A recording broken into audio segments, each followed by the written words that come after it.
Pankaj sir classes में आप सभी का एक बार फिर से स्वागत है। हम लोग क्लास 10 फिजिक्स सब्जेक्ट के अंतिम चैप्टर ऊर्जा के स्रोत सोर्सेस ऑफ लाइट चैप्टर का आज वस्तुनिष्ठ प्रश्न देखेंगे, ऑब्जेक्टिव टाइप क्वेश्चंस देखेंगे। आइए वीडियो के अंत तक बने रहें, यही याद हो जाएगा। आइए देखें, पहला जो प्रश्न है, हम लोगों ने सब्जेक्टिव टाइप क्वेश्चन जब टॉपिक का अध्ययन कर रहे थे तो उसमें भी इन सब बातों का अध्ययन किए थे, चर्चा की गई थी। तो सबसे पहले जो पहला प्रश्न है कि कार्य करने की क्षमता को क्या कहते हैं, बहुत ही इंपॉर्टेंट और बहुत ही आसान प्रश्न है कि कार्य करने की क्षमता को ऊर्जा कहते हैं। कार्य करने की क्षमता को क्या कहते हैं? ऊर्जा कहते हैं। दूसरा जो प्रश्न है कि जो पदार्थ दहन कर, जो पदार्थ जल करके ऊष्मा उत्पन्न करते हैं, उस पदार्थ को क्या कहा जाता है? उस पदार्थ को ईंधन कहा जाता है। जो पदार्थ दहन कर ऊष्मा उत्पन्न करते हैं उसे क्या कहते हैं? तो हम लोगों को जवाब देना होगा, ईंधन कहते हैं, फ्यूल कहते हैं।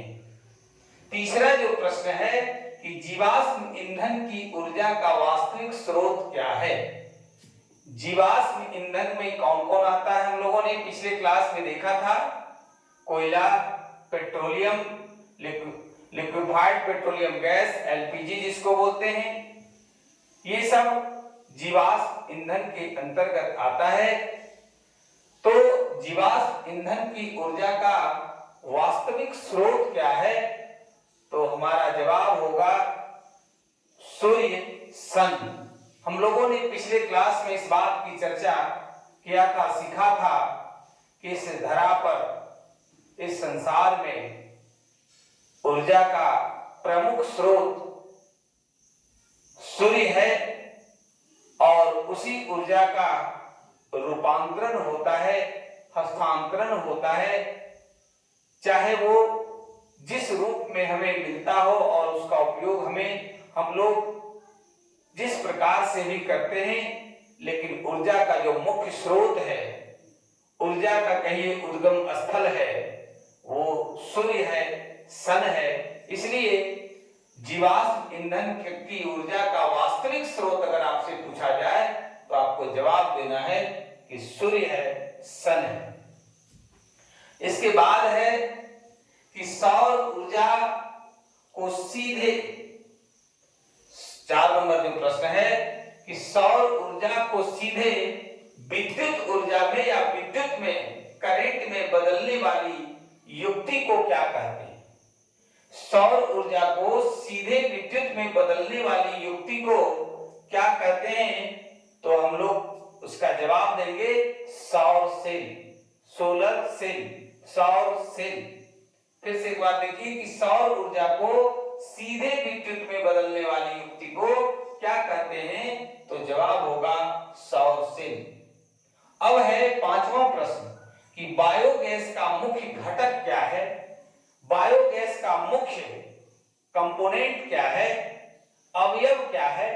मुख्य अवयव। ऐसे तो हम लोगों ने पिछले क्लास में पढ़ा था कि बायोगैस जो है वो CH4, मीथेन, CO2, हाइड्रोजन और हाइड्रोजन सल्फाइड H2S बराबर होता है बायोगैस। कहने का मतलब हुआ कि बायोगैस इन 4 गैसों का मिश्रण है। लेकिन यहां सवाल है कि मुख्य घटक क्या है? क्या बोल रहा है कि बायोगैस का मुख्य घटक अगर आपसे पूछा जाए, सॉरी यहां CH2 लिखा गया था, CH4, तो आपको जवाब देना है इसका मुख्य घटक CH4 होगा, मीथेन होगा। इसलिए कि बायोगैस में मीथेन की मात्रा सबसे अधिक होती है, इसलिए बायोगैस का मुख्य घटक मीथेन होगा।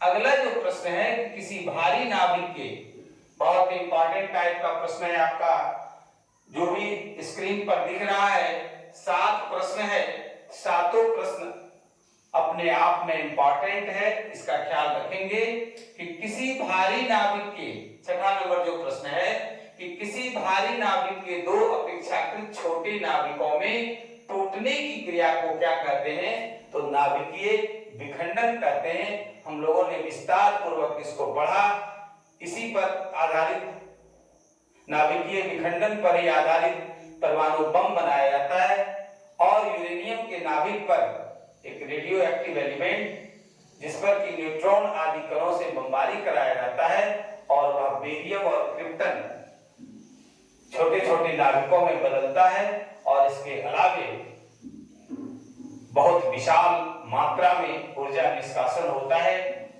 तो हम लोगों ने इसको बहुत विस्तार पूर्वक देख चुके हैं पिछले क्लास में। तो आइए फिर से एक बार देखें कि किसी भारी नाभिक के दो अपेक्षाकृत छोटे नाभिकों में टूटने की क्रिया को क्या कहते हैं, तो जवाब होगा नाभिकीय विखंडन।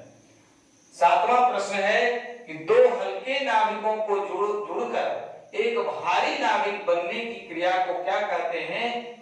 जस्ट उसका उलट है, उसमें भारी नाभिक टूट करके दो हल्के नाभिक में परिवर्तित होता है और इसमें दो हल्के नाभिक जुड़ करके एक बड़े नाभिक में परिवर्तित होता है और इस अभिक्रिया को नाभिकीय संलयन अभिक्रिया कहते हैं। नाभिकीय संलयन अभिक्रिया पर ही आधारित सूर्य से जो ऊर्जा मुक्त होती है वो नाभिकीय संलयन अभिक्रिया के आधार पर ही होती है।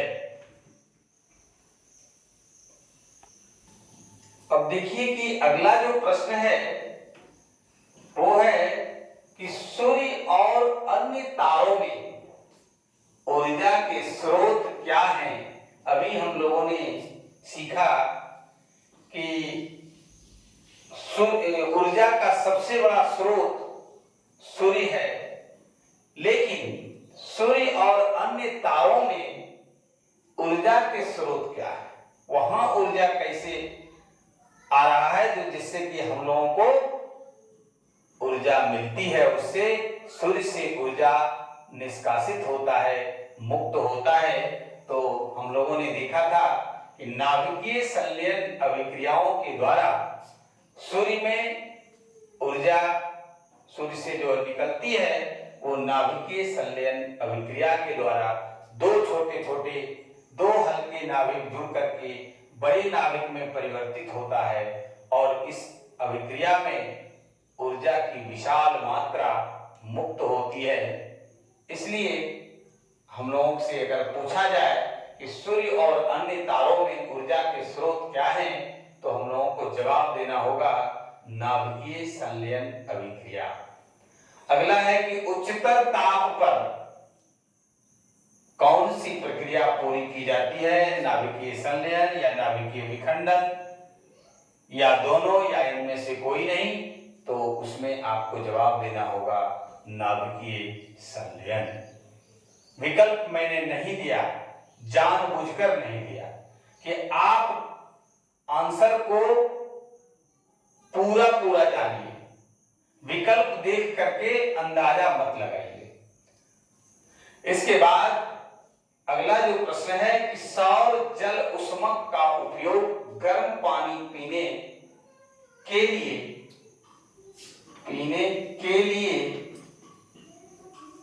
कब नहीं किया जा सकता है।